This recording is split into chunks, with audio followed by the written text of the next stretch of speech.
So, I mean, a company looking to implement a system like this, they could come to you for help with doing that, and it sounds like you've got experience doing that in the past. You've had your own companies. You've been MD for the largest companies in the industry. Yeah.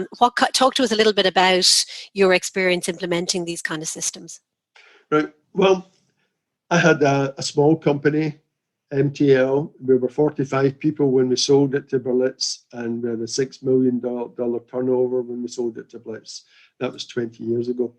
And although we were only 45 people in an office, in one office, and it was open plan, and I had an office with glass walls and an open door policy, it was my job to be disturbed. Even then, I wasn't finding out about customer complaints until I was getting the hairdryer treatment down the telephone. The customer said, never using you again. And it's too late to do anything about it. So, I mean, as any small business owner, you know, a lost customer is disastrous. It's a life and death situation. So I had this, I've had enough moment. And I just said,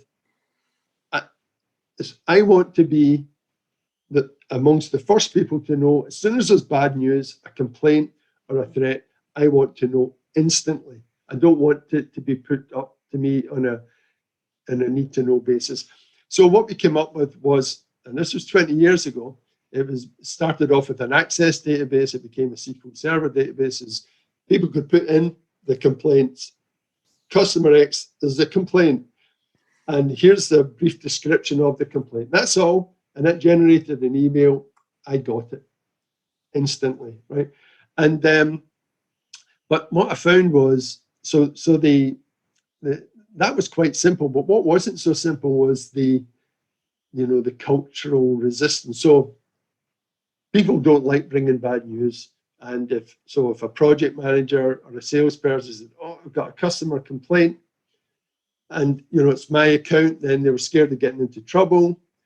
Or they thought, hey, I can fix this myself. I'm resourceful. I'll fix it. But often they were part of the problem. Or else they'd make a value judgment on a customer. He's always complaining, or he doesn't understand, or that guy, just forget him. And so I had a very clear message. I said, you're going to be forgiven everything if you put that complaint in the database. You'll be forgiven. The only thing I won't forgive you is not putting it in the database. So that worked. And also said, I don't want you making value judgments. If you're unsure, is it a complaint? It's a complaint. Put it in. Unsure, put it in. And that worked really, really well. And so I was finding out instantly early on what the problem was, and I was able to get involved if I have to, make sure if it was an overworked PM, other people could get involved. And because there was corrective action and a preventative action, if it wasn't done within a certain number of days, there was the red flag, generated a report to me. Hey, this complaint hasn't been dealt with. There's no corrective action. And also corrective action has been done, but there's no preventative action. I get another red flag. And as that developed, we added in, the people said, well, why just negative things? Why not compliments? Great. So a customer comes and said, great job. Well, what was it about the job that was great? Okay, so let's then share that with the rest of the team so they can update their processes. And then we started saying, well, why wait for the customer to tell us there's a problem, or why don't we ask the people working to make suggestions? They're looking at a process. Hey, I think this could be done better. We had this suggestion scheme. And so that was then bought by Berlitz. Berlitz wasn't really, they thought, great job, Paul, just carry on doing that. But they weren't really interested in rolling it out. Berlitz was more like a franchise. Bound bought Berlitz, and they were interested in the global production process, but not so much the customer care one. It was only when Lionbridge then bought Bound, they said, this is brilliant. And they rolled it out in 35 countries worldwide. So, and the message from all that is you need the executive support. Once the executives are on board, things happen. Things happen. If you're told you have to document each of these interactions, and you have to put it on this database as either a complaint, a compliment, an opportunity, or a threat, that gets people thinking, what came out of that meeting? Was it good news? Was it bad news? Was it potential future good news or potential future bad news?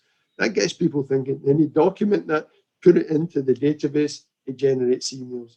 And that makes it public. And if I was the executive, and in fact, when I used to get an email every Monday morning pushed to me from the system with all my customers in Europe with all the red flags.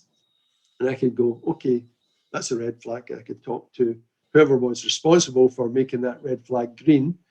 I'd say, what's going on with this customer account? This is my customer. What are you doing about it? So I think people will say, we've got this, we've got that, we've got this system. We're great at handling customer care. We're great at handling customers. I'd say, show me the evidence. Mm-hmm. I mean, you do that, very few people can.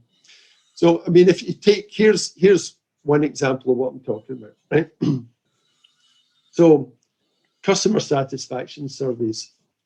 How many people do them? Well, there'll be quite a few who can point to an annual customer satisfaction survey. But you can say, well, what did you do with that? What analysis and recommendations came out of that survey? And that'll be a smaller number.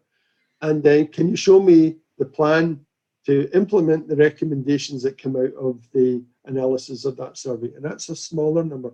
Can you show me how you communicated that to your customer and made that commitment that you're going to act on what they told you? Even smaller number. Can you show me the follow-up plans and the fact that you actually delivered on that tiny number?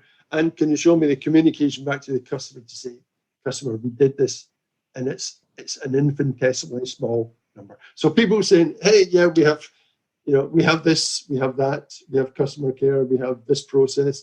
When you look at it, you'll find it's very thin, very threadbare. Mm-hmm. And so the system that I've implemented in the past and I would recommend making is not threadbare. Mm-hmm. And you can audit the hell out of it.